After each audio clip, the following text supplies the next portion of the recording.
सभी साथियों को नमस्कार। पिछले कुछ दिनों की अगर हम देखते हैं तो उत्तर प्रदेश के अंदर जो दलित समाज महिलाओं पर जो अत्याचार और एट्रोसिटी के मामले हैं वो किसी ना किसी क्षेत्र में हर रोज घटते हुए हमें देखने को मिलते हैं और इतने हीनियस क्राइम होते हुए देखने को मिल रहे हैं। कहीं पर दलित समाज की महिलाओं के साथ रेप किया जा रहा है तो कहीं सरेआम उनकी हत्याएं की जा रही है, कहीं पुलिस कस्टडी के दौरान युवक की मौत हो जाती है। इसी पर इन्हीं बातों को ध्यान में रखते हुए 7 ऐसे मामले उत्तर प्रदेश के अंदर दर्ज हुए जो अलग अलग थानों के अंतर्गत और अलग अलग जिलों के अंतर्गत दर्ज हुए। और वहां पर जो मामले दर्ज हुए पिछले दिनों में 7 मामले ऐसे दलित समाज पर एट्रोसिटी के दर्ज हुए हैं जो हीनियस क्राइम से रिलेटेड मामले हैं। आप सभी को बता दें कि इन्हीं मैटर्स पर चंद्रशेखर आजाद जी जो नगीना से सांसद बने हैं, भीम आर्मी चीफ व एएसपी पार्टी के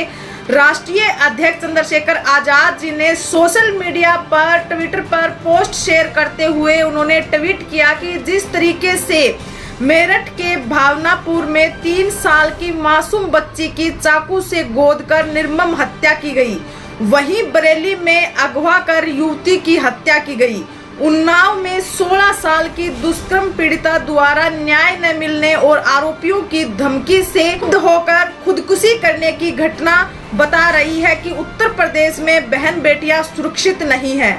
मेरठ में दलित युवक की बारात में डीजे बजाने पर दलितों पर हमला और मुजफ्फरनगर में दलित युवक की बारात में घुड़चड़ी पर पथराव की घटना निंदनीय है। वहीं आगे लिखते हैं कि मुजफ्फरनगर में दिन दहाड़े शराफ परिवार को बंधक बनाकर लाखों की डकैती करना।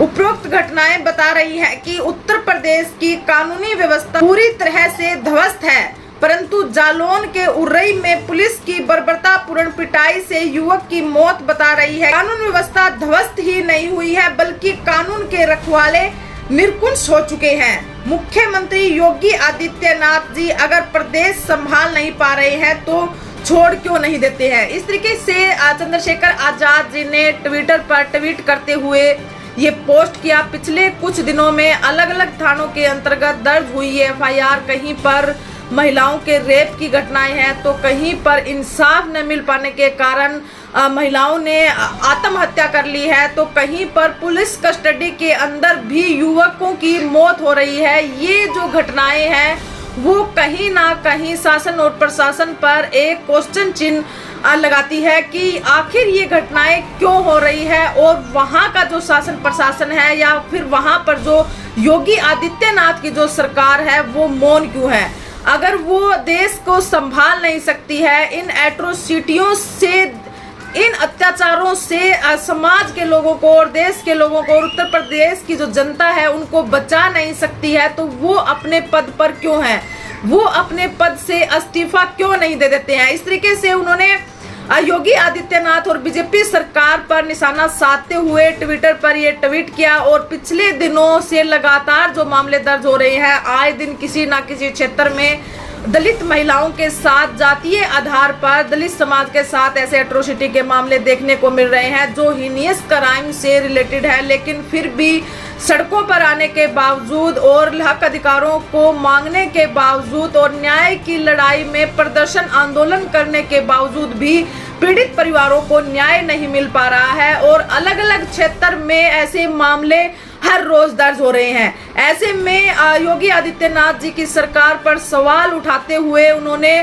पुलिस प्रशासन पर भी सवाल उठाए और वहां की शासन प्रशासन की जो व्यवस्था है उस पर भी सवाल खड़े किए। इसी के साथ उन्होंने योगी आदित्यनाथ जी को भी इस्तीफा देने के लिए कहा कि अगर आप उत्तर प्रदेश की जनता को नहीं संभाल सकते हैं तो आप अपने पद से इस्तीफा दे दीजिए। इसी तरीके से बहुजन समाज से जुड़ी हुई तमाम खबरें देखने के लिए आप हमारे चैनल से जुड़े रहें। वीडियो को ज्यादा से ज्यादा शेयर कीजिए और चैनल को सब्सक्राइब कीजिए। धन्यवाद।